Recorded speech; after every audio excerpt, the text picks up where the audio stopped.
Assalamualaikum warahmatullahi wabarakatuh. Halo teman-teman, perkenalkan nama saya Ahmad Sirajudin. Nomor NIM saya 201210054. Sebelumnya yang terhormat kepada dosen pengampu mata kuliah pengembangan kurikulum PAI berbasis literasi, yaitu Ibu Helna Lis, MPD. Tujuan saya membuat video ini, saya ingin memaparkan sedikit materi yang berjudul hakikat pengembangan kurikulum.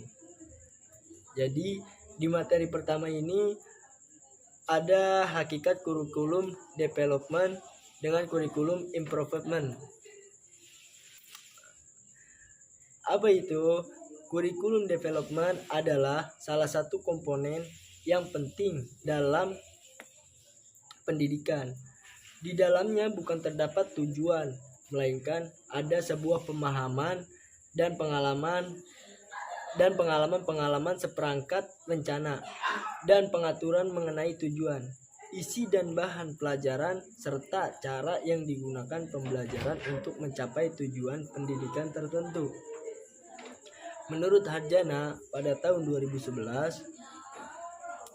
pengembangan adalah kegiatan-kegiatan belajar yang diadakan dalam jangka waktu tertentu guna memperbesar kemungkinan untuk meningkatkan kinerja. Sedangkan kurikulum improvement yang biasa kita gunakan dengan sebuah gagasan atau sebuah praktik kurikulum baru dengan menggunakan substansional dari kurikulum itu sendiri. Menurut Badrun Katrawatgiran, pada tahun 2007, kurikulum adalah seperangkat rencana dan pengaturan mengenai tujuan, isi, dan bahan pelajaran serta cara yang digunakan pembelajaran untuk mencapai tujuan pendidikan tertentu. Materi yang kedua, di sini ada perbedaan kurikulum development dengan kurikulum improvement. Perkembangan kurikulum dan perbaikan kurikulum merupakan istilah yang mirip tetapi tidak sama dengan memiliki beberapa perbedaan, karena pengembangan kurikulum merupakan istilah yang lebih komprehensif. Di dalamnya termasuk perencanaan, penetapan, dan evaluasi serta berpadu pada perubahan dan perbaikan. Sedangkan perbaikan atau pembaruan kurikulum sering beranonim dengan pengembangan kurikulum, walaupun beberapa perubahan dipandang sebagai hasil pengembangan. Materi ketiga, di sini ada urgensi pengembangan dan pembaharuan kurikulum. Urgensi pengembangan kurikulum keduanya memiliki hubungan yang erat, yang mana jika di setiap lembaga pendidikan melakukan pembaruan, tentunya akan disertai dengan pengembangan kurikulum.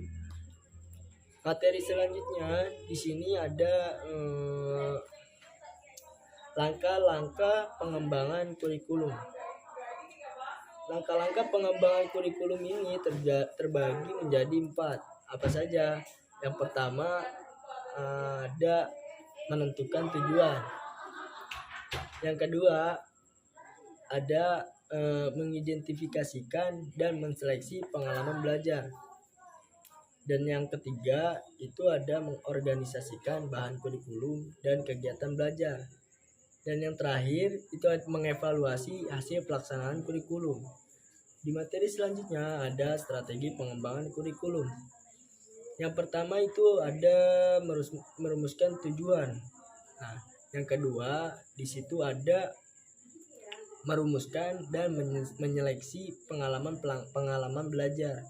Yang ketiga ada mengorganisasi pengalaman belajar. Dan yang terakhir itu mengevaluasi. Di sini ada faktor-faktor yang mempengaruhi pengembangan kurikulum. Apa faktor-faktor yang mempengaruhi pengembangan kurikulum? Proses perkembangan kurikulum yang senantiasa berubah turut dipengaruhi oleh faktor-faktor yang merangsang usaha manusia yang terlibat dalam kepentingannya. Hasrat terhadap perubahan kurikulum itu menggambarkan keperluan pendidikan yang menjadi wadah penerus kemajuan bangsa dan negara itu sendiri. Faktor-faktor yang mempengaruhi pembentukan dan perkembangan kurikulum adalah elemen yang saling berkait antara satu sama lain. Dapat dikatakan bahwa faktor-faktor yang mempengaruhi perkembangan kurikulum itu sendiri mencerminkan idealisme dan perubahan keperluan masyarakat dan negara.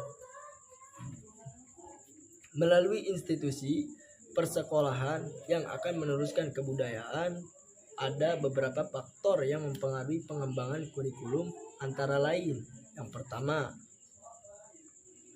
perguruan tinggi; yang kedua, masyarakat; yang ketiga, ada sistem nilai; yang keempat, filosofis; yang kelima, psikologis; dan yang keenam, politik.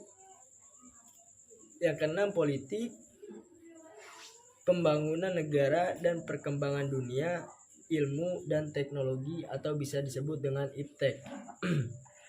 Dalam sebuah pengembangan kurikulum, ada dua prinsip yang terdapat di dalamnya.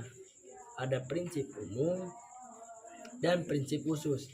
Prinsip umum perkembangan kurikulum meliputi: yang pertama, prinsip relevansi; yang kedua, prinsip fleksibilitas; yang ketiga, prinsip kontinuitas; yang keempat, prinsip praktis; yang kelima, prinsip efektivitas. Sedangkan prinsip khusus pengembangan kurikulum meliputi: yang pertama, prinsip berkenaan dengan tujuan pendidikan; yang kedua, prinsip berkenaan dengan pemilihan isi pendidikan. Nah, mungkin itu saja yang bisa saya sampaikan. Kurang lebihnya mohon maaf. Assalamualaikum warahmatullahi wabarakatuh.